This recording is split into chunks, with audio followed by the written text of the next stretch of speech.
Hi my dear students, मैं समीर कुमार सुधांशु आपका अपने YouTube चैनल कॉम्पिटिटिव इंग्लिश में हार्दिक स्वागत करता हूं। डियर स्टूडेंट्स, कॉम्पिटिटिव इंग्लिश के इस कड़ी में आज मैं आपके समक्ष सब्जेक्ट वर्ब एग्रीमेंट को प्रस्तुत करने जा रहा हूं। डियर स्टूडेंट्स, अगर बात करें सब्जेक्ट वर्ब एग्रीमेंट की तो यह कॉम्पिटिटिव इंग्लिश या इंग्लिश ग्रामर का एक बहुत ही इंपॉर्टेंट पार्ट है। बगैर इसकी जानकारी के आपका अंग्रेजी ज्ञान अधूरा है।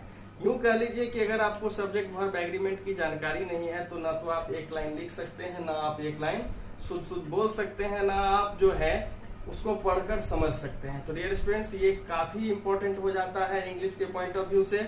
और बहुत सारे स्टूडेंट्स का ऐसा डिमांड भी था कि सर एक वीडियो जो है वो सब्जेक्ट वर्ब एग्रीमेंट पर दिया जाए ताकि इसकी जितनी भी अवधारणाएं हैं वो स्पष्ट हो सके। डियर स्टूडेंट्स, आपकी मांगों को पूरा करना मेरा प्राथमिक लक्ष्य है, इसीलिए आज मैं यह वीडियो आपके समक्ष प्रस्तुत कर रहा हूं। तो चलिए समय गंवाए बिना हम लोग अपने वीडियो को प्रारंभ करते हैं। तो dear students, subject verb agreement जो है इसे एक और नाम से जाना जाता है। क्या भाई वो नाम है?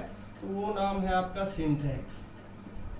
यानी आप सिंटैक्स कह लीजिए या सब्जेक्ट वर्ब एग्रीमेंट कह लीजिए, बात बराबर है। तो dear students, subject verb agreement की अगर बात करते हैं तो देखिए इसमें एग्रीमेंट का इस्तेमाल हुआ है, यानी सब्जेक्ट और वर्ब का एग्रीमेंट। और एग्रीमेंट का मतलब क्या होता है भाई?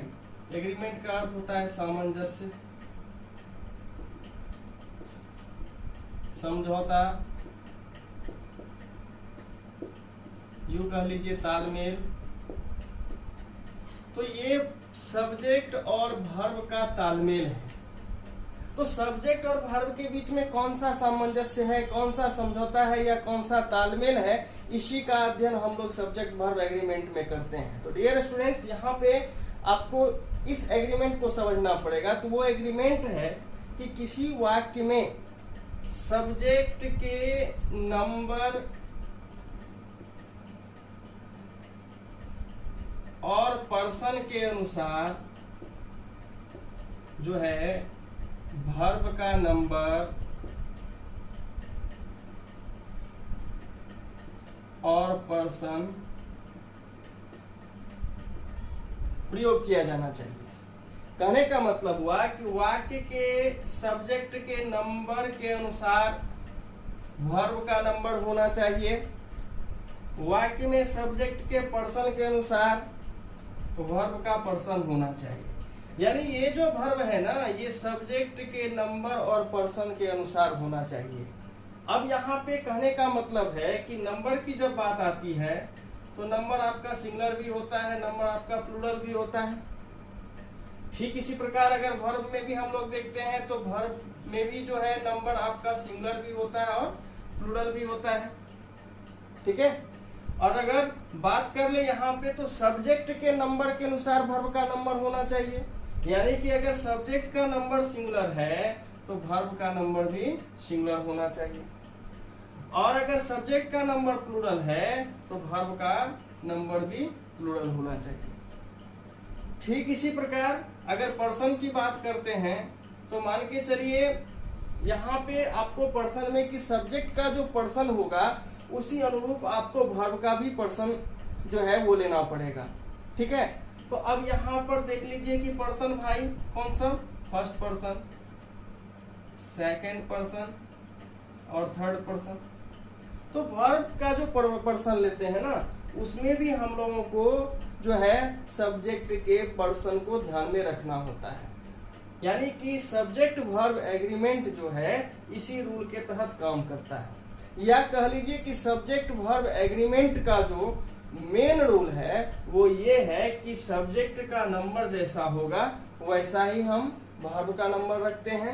सब्जेक्ट का जो पर्सन होता है उसी प्रकार का हम वर्ब का पर्सन रखते हैं। अगर आप इस चीज को ध्यान में नहीं रखेंगे तो आपसे गलतियां होती ही रहेंगी और आपकी अंग्रेजी कभी शुद्ध हो ही नहीं सकती है। एज फॉर एग्जाम्पल अगर हम लोग बात कर लें डियर स्टूडेंट्स यहाँ पे कि अगर इन बातों का ध्यान नहीं रखेंगे तो क्या समस्या होगी? सबसे इंपॉर्टेंट चीज, अब सपोज दैट कि मान के चलिए मैंने लिखा कि Ram are a good student.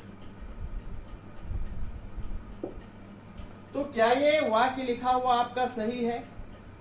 तो डियर स्टूडेंट्स, हमने अभी क्या कहा कि वर्ब का जो प्रयोग होता है वो सब्जेक्ट के नंबर और पर्सन के अनुसार हमको करना पड़ता है। यहाँ पर देखिए कि वाक्य का सब्जेक्ट जो है वो राम है, और राम जो है वो भाई सिंगुलर है या प्लूरल है, तो सब्जेक्ट यहाँ पे आपका क्या है, सिंगुलर है। और जब सिंगुलर सब्जेक्ट है तो वर्ब भी इसको सिंगुलर ही आपको देना पड़ेगा। और यहाँ पर देखिए वर्ब जो है, ये जो ऑक्सिलरी वर्ब का प्रयोग हुआ है ना, ये आपका प्लूरल है, ठीक है।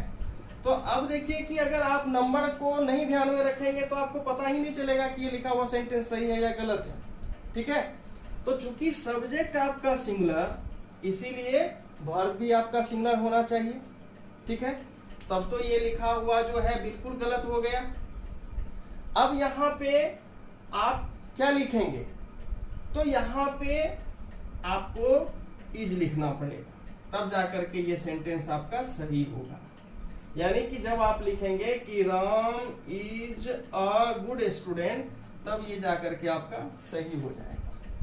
तो एक तो आपको ये देखना है कि ये सिंगुलर सब्जेक्ट के साथ सिंगुलर वर्ब लगाना है, और प्लूरल सब्जेक्ट के साथ आपको प्लूरल वर्ब लगाना है, ठीक है। एक और एग्जांपल से इसे समझते हैं। सपोज दैट कि अगर ऐसा लिखा हुआ आपको मिल जाए कि दे वॉज प्लेयर्स, तो क्या ये सेंटेंस लिखा हुआ आपका सही है? तो डियर स्टूडेंट्स, इसको भी चेक करना पड़ेगा। वाक्य का सब्जेक्ट देखिए क्या है, तो सब्जेक्ट आपका दे है, और दे क्या होता है, प्लूरल है। दे आपका कौन सा सब्जेक्ट है भाई, तो ये हमारा प्लूरल सब्जेक्ट है। अब जब सब्जेक्ट हमारा नंबर से प्लूरल हो गया, तो वर्ब जो है यहाँ पे वॉज का प्रयोग किया हुआ, ये आपका सिंगुलर होगा या प्लूरल होगा? तो डियर स्टूडेंट्स, आप जानते हैं कि वॉज जो है वो आपका सिंगुलर वर्ब है, तो यहाँ पे वॉज का प्रयोग करना जो है वो गलत हो जाएगा। तो ये सही कैसे होगा, तो वॉज की जगह आप जब वर्ड लगा देंगे ना, तब जाकर के ये आपका सही हो जाता है। डियर स्टूडेंट्स, इन दो वाक्यों में हमने केवल आपको नंबर के पॉइंट ऑफ व्यू से दिखाया। अब आप कहेंगे कि पर्सन पे आधारित भी आप कुछ एग्जाम्पल देकर के हमको समझाइए, तो चलिए एक पर्सन से भी लेकर के देखते हैं। अब यहाँ तो आप समझ गए हैं कि अगर सब्जेक्ट आपका सिंगुलर तो वर्ब सिंगुलर होगा, अगर सब्जेक्ट प्लूरल तो वर्ब प्लूरल होता है। अब यहाँ पे पर्सन की बात क्यों आ जाती है, वो मैं आपको दिखाता हूँ। सपोज दैट कि अगर ऐसा लिखा हुआ हो कि I is a good student, तो यहाँ पर देखिए कि इस वाक्य का सब्जेक्ट क्या है भाई, आई है। और कैसा सब्जेक्ट है आई, ये आपका सिंगुलर सब्जेक्ट है। इज को देख लीजिए, इज कैसा वर्ब है भाई, इज आपका सिंगुलर वर्ब है।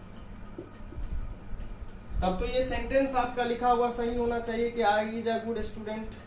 क्यों, तो अभी हमने थोड़ी देर पहले बताया कि सिंगुलर सब्जेक्ट के साथ सिंगुलर वर्ब लगाना है, और प्लूरल सब्जेक्ट के साथ आपको प्लूरल वर्ब लगाना है, तब तो ये सही होगी।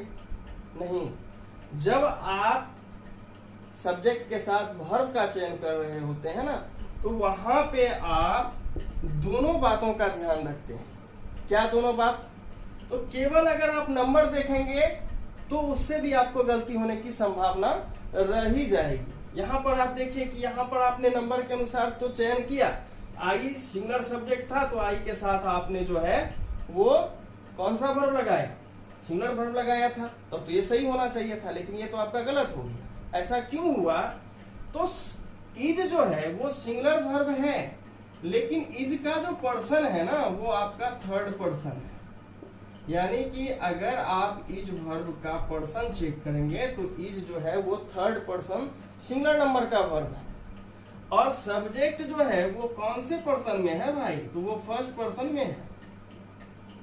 और फर्स्ट पर्सन का जो सब्जेक्ट है यहाँ पर, तो वर्ब हमको फर्स्ट पर्सन सिंगुलर नंबर से लेना पड़ेगा, और फर्स्ट पर्सन सिंगुलर नंबर का वर्ब जो है वो एम होता है। तो यहाँ पे इज का प्रयोग करना सही होगा क्या, तो बिल्कुल गलत होगा। क्यों गलत हुआ, तो नंबर से चेक करेंगे तब तो लगेगा इज सही है, लेकिन जब पर्सन पे बात आई तो आई का तो आपको पर्सन भी चेक करना था ना, तो पर्सन जब चेक किए तो पता चला कि फर्स्ट पर्सन सिंगुलर नंबर का जो वर्ब है ना वो एम है ना कि इज है। इज किसका आपका वर्ब है तो थर्ड पर्सन सिंगुलर नंबर का, तो इसीलिए यहाँ पे आई के साथ एम होना चाहिए था। ठीक है, तो जब भी आप वर्ब का चयन करते हैं ना तो दो चीजों का ध्यान रखते हैं। पहला तो सब्जेक्ट का नंबर ध्यान रखते हैं और दूसरा जो है वो पर्सन भी ध्यान रखते हैं। इन्हीं दो चीज के अनुसार वर्ब का भी जो है आपको ध्यान रखना होता है, यानी सब्जेक्ट के नंबर के अनुसार वर्ब का नंबर लेना है और सब्जेक्ट के पर्सन के अनुसार भी वहां पे आपका वर्ब जो है चयन होना चाहिए, तब जाकर के वो सही होगा। ठीक है, तो डियर स्टूडेंट्स अब आप समझ गए होंगे कि सब्जेक्ट वर्ब एग्रीमेंट में हम लोग क्या करते हैं। सब्जेक्ट वर्ब एग्रीमेंट कुछ नहीं है, किसी वाक्य में अगर सब्जेक्ट का प्रयोग देख रहे हैं तो उसके नंबर और पर्सन के अनुसार आपका वर्ब का नंबर और पर्सन आया कि नहीं आया, इसी चीज को सब्जेक्ट वर्ब एग्रीमेंट में सीखा जाता है, पढ़ा जाता है। ठीक है, तो डियर स्टूडेंट्स ये जो अभी आपने सीखा कि सिंगुलर सब्जेक्ट रहेगा तो सिंगुलर वर्ब का प्रयोग करते हैं और प्लूरल सब्जेक्ट रहता है तो प्लूरल वर्ब का प्रयोग करते हैं, इसे ही SSPP रूल कहा जाता है। क्या कहा जाता है? तो SSPP रूल कहा जाता है। SSPP रूल, यहाँ S फॉर सब्जेक्ट, समझ लीजिए कैसा सब्जेक्ट भाई, तो सिंगुलर सब्जेक्ट के लिए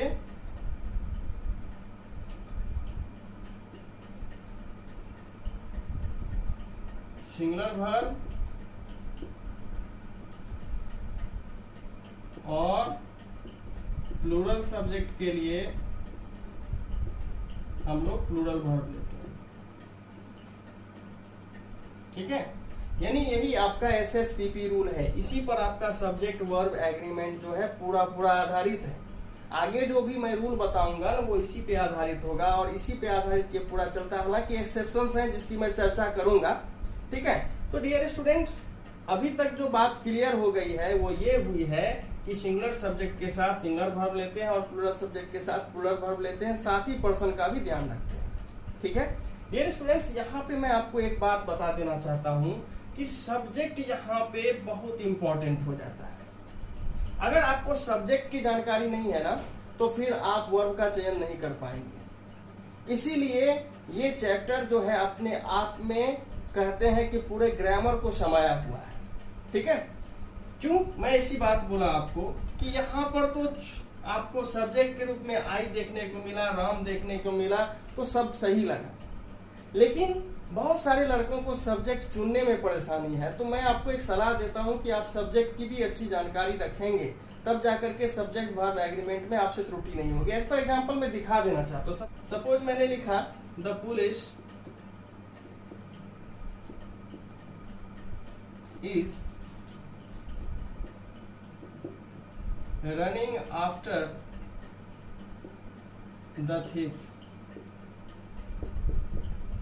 अब मान के चलिए ये सेंटेंस लिखा हुआ है। अब आपको पुलिस जो वर्ड लिखा हुआ है ना, इसका नंबर पर्सन पता ही नहीं है, तो वर्ब सिंगुलर होगा कि प्लूरल होगा ये आपसे क्लियर नहीं हो पाएगा। वरन आप क्या करेंगे कि इसे सही और गलत मानने के लिए जो है वो विवश हो जाएंगे, कभी सही समझेंगे कभी गलत समझेंगे, ये दोनों बात हो जाती है। तो यहाँ पे मैंने अभी आपको तुरंत क्यों कहा कि सब्जेक्ट बहुत इंपॉर्टेंट हो जाता है। जब तक सब्जेक्ट क्लियर नहीं होगा, उसका नंबर और पर्सन क्लियर नहीं होगा ना, आप उसके साथ वर्ब नहीं लगा सकते हैं। ठीक है, अब देखिए कि पुलिस जो आपका वर्ड है ना, ये पुलिस वर्ड जो है ये प्लूरल सब्जेक्ट है यहाँ पे, क्योंकि पुलिस जो आपका नाउन है ना वो ऑलवेज प्लूरल होता है। यानी कि नॉर्मली हम लोग क्या देखते हैं कि किसी नाउन के अंत में एस या ईएस लगा रहता है तो वो प्लूरल होता है। जैसे बॉयज से बॉयज, बुक्स से बुक्स, बेंच से बेंचेस। अब पुलिस में एस तो लगा हुआ नहीं है, तो दिमाग में क्या आ जाता है कि भाई पुलिस आपका सिंगुलर भी हो सकता है, और जो जानते हैं वो जानते हैं कि पुलिस जो है वो हमारा प्लूरल होता है। तो जिसको पुलिस के बारे में नहीं जानकारी है वो तो कहेगा कि the police is running after the thief लिखा हुआ सही है, लेकिन क्या ये लिखना सही है? तो ये लिखना बिल्कुल गलत है। तो अगर आपको यहाँ पर जो इस वाक्य का सब्जेक्ट पुलिस है इसके बारे में जानकारी हो कि पुलिस जो है वो प्लूरल नाउन है। कौन सा नाउन है? प्लूरल नाउन है और इसका सिंगुलर फॉर्म होता ही नहीं है, तब आप समझ जाएंगे कि the police is running after the thief लिखना गलत है। अब चूंकि पुलिस जो है वो प्लूरल सब्जेक्ट हो गया, तो वर्ब क्या देना पड़ेगा, वर्ब भी आपको प्लूरल देना पड़ेगा। ठीक है, अब यहाँ पे पर्सन चेक करना है तो कर लीजिए। पुलिस जो है वो थर्ड पर्सन प्लूरल नंबर में है यहाँ पे, तो भाई वर्ब क्या लगाएंगे हम इसको, यहाँ पे आप आर लगा सकते हो, कोई भी अदर प्लूरल वर्ब लगा सकते हो इसके साथ में। ठीक है, तो आप समझ रहे हैं ना कि यहाँ पे सब्जेक्ट कितना इंपॉर्टेंट हो जाता है। ठीक इसी प्रकार अगर मान के चलिए ऐसा लिखा हुआ मिल जाए कि the boys of this batch is very laborious. अब जरा इस सेंटेंस को देखिए, तो इस सेंटेंस में अगर आपको जानकारी नहीं है कि सब्जेक्ट कौन है, तो फिर आप इसका जो है सही गलत नहीं पकड़ सकते हैं। फिर आपको यह पता ही नहीं चलेगा कि इस सेंटेंस में सही वर्ब का प्रयोग हुआ है कि गलत वर्ब का प्रयोग हुआ है। क्यों? तो नॉर्मली जो वर्ब होता है ना, उसके ठीक पहले जो है सब्जेक्ट का प्रयोग रहता है। तो यहाँ पे अब इस वर्ब के ठीक पहले तो दिस बैच लिखा हुआ है और दिस बैच तो आपका सिंगुलर है, तब तो आपको लगेगा कि the boys of this batch is very laborious लिखा हुआ सही है। जी नहीं, यहाँ पे आपको ध्यान देने की जरूरत है कि इस वाक्य का सब्जेक्ट दिस बैच नहीं है बल्कि बॉयज है, और बॉयज आपका जो है वो क्या है, यहाँ पे प्लूरल नाउन है। तो जब बॉयज हमारा प्लूरल नाउन हुआ तो वर्ब हमको क्या लेना पड़ेगा, प्लूरल वर्ब लेना पड़ेगा, और बॉयज जो है वो थर्ड पर्सन प्लूरल नंबर में है, तो ऑलरेडी वर्ब इसका क्या आएगा, तो यहाँ पे अब क्या होगा, इज का प्रयोग करना गलत होगा, यहाँ पे आपको आर लेना पड़ेगा। तो आप क्या देख रहे हैं इन दोनों सेंटेंस के माध्यम से कि अगर आपके पास में सब्जेक्ट को पहचानने की क्षमता नहीं है, सब्जेक्ट पहचानने के लिए नहीं आता है, तो फिर वर्ब का एग्रीमेंट करना मुश्किल है, फिर आपसे गलती होगी ही होगी। तो आपके पास में सब्जेक्ट की जानकारी भी अच्छी होनी चाहिए। ठीक है, तो चलिए इससे रिलेटेड कुछ हम अहम जानकारियों को अब आगे दे रहे हैं ताकि आपको ये समस्या नहीं हो। तो अभी मैंने बताया सबसे पहले कि सब्जेक्ट के बारे में जानकारी होनी चाहिए। दूसरी बात कि सब्जेक्ट के बारे में जानकारी कैसे होगी, तो नाउन प्रोनाउन चैप्टर्स को आप बहुत ढंग से पढ़िए, तो आपको सब्जेक्ट के बारे में जानकारी जो है अमूमन हो जाएगी। अब जो सबसे इंपॉर्टेंट है कि वर्ब जो एग्रीमेंट करता है सब्जेक्ट के साथ, तो इसका मतलब है कि वो कौन कौन से वर्ब होंगे जो एग्रीमेंट करते हैं। तो अगर बात ये हो जाए कि the verbs which agree with the subject, ये कौन कौन होगा, तो मैं आपको बता देना चाहता हूं कि इसमें आपका ऑक्सिलरी वर्ब भी होता है, ठीक है, और इसमें आपका मेन वर्ब भी जो है वो सब्जेक्ट के साथ एग्री करता है।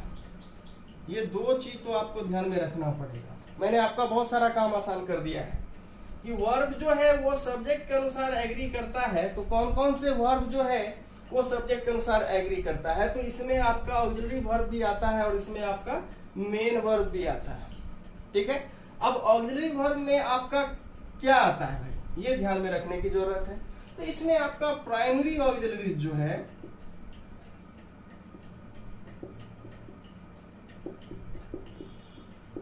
वो आता है।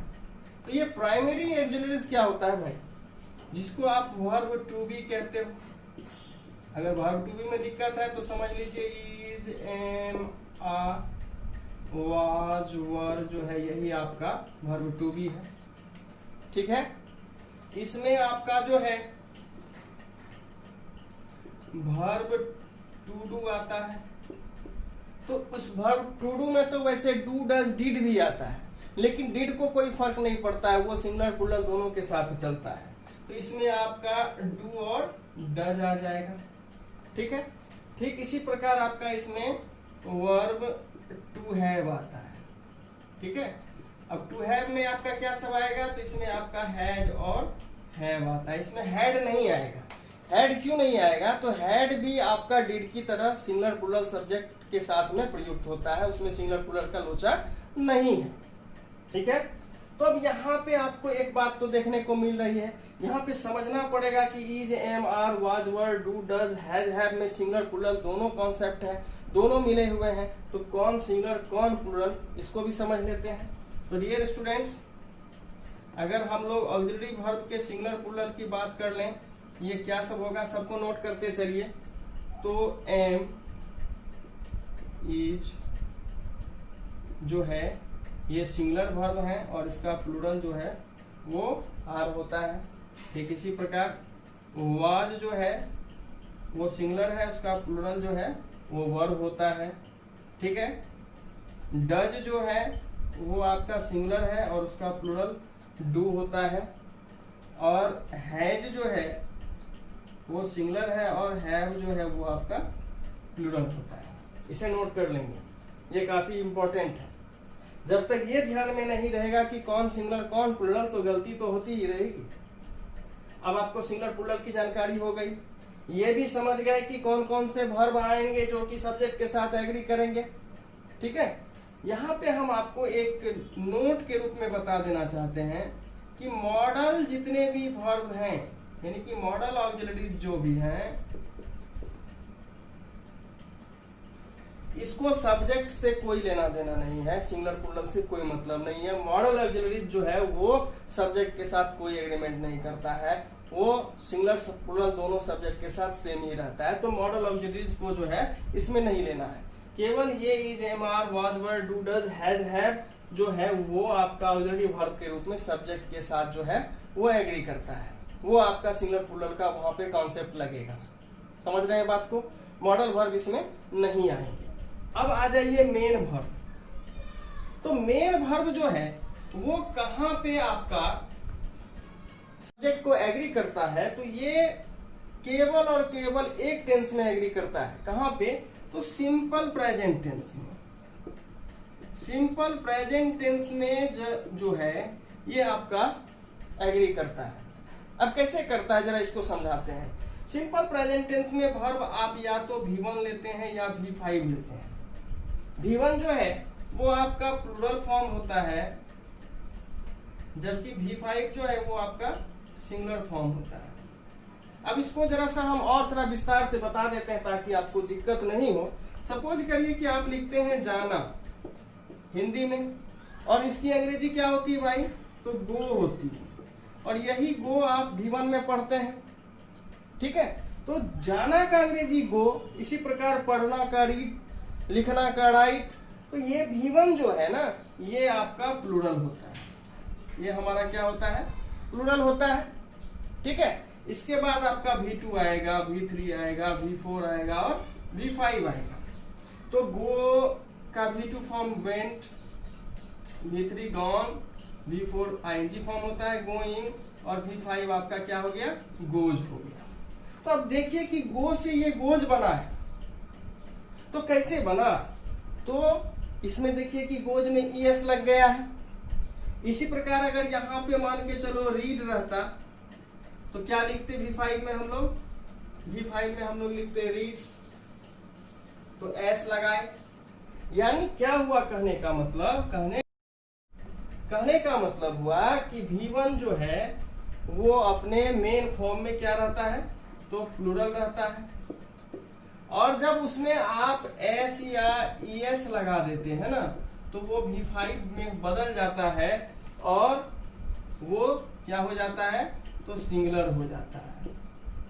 ठीक है, इसकी भी जानकारी आपको होनी चाहिए, तभी आप इसमें अच्छा जो है रिजल्ट कर सकते हैं, अच्छा स्कोर कर सकते हैं। यानी कि गो में हमने ES जोड़ा, क्या बना, गोज बना, इट मीन्स कि वो सिंगुलर बना। ठीक इसी प्रकार देख लीजिए, अगर हम राइट लिखते हैं तो राइट में आप S जोड़ेंगे, क्या बनेगा, राइट्स बनेगा। तो ये अगर वर्ब में S या ES लग रहा है तो समझ लेना है कि वो हमारा सिंगुलर वर्ब है। एक्चुअल में क्या होता है, यहाँ पे थोड़ा समझिए कि क्यों गड़बड़ी होती है। तो हम लोग बचपन से ये पढ़ते हैं कि नाउन में S लगाओ, ईएस लगाओ, वो आपका जो है क्या हो जाता है, प्लूरल हो जाता है। वर्ब में थोड़ा सा उल्टा होता है। क्या उल्टा होता है कि वर्ब में अगर एस या ईएस लगाए तो वो आपका सिंगुलर हो जाएगा, नाउन में एस या ईएस लगाए तो वो आपका प्लूरल हो जाता है। अब नाउन में देखना है तो देख लीजिए, मान के चलिए कोई सिंगुलर नाउन है, ठीक है, तो सिंगुलर नाउन है तो स्पष्ट है कि ये सिंगुलर है। जैसे आप लिखते हैं बॉय, इसमें एस जोड़ दीजिए, क्या बनेगा, बनेगा आपका बॉयज। भाई क्या है ये, तो ये आपका प्लूरल नाउन हो गया। आपने लिखा बेंच, आपने जोड़ा ईएस, क्या बनेगा, बेंचेज। देखो आपका प्लूरल नाउन है। तो ये सब्जेक्ट वर्ब के बारे में आपको ध्यान रखना पड़ेगा।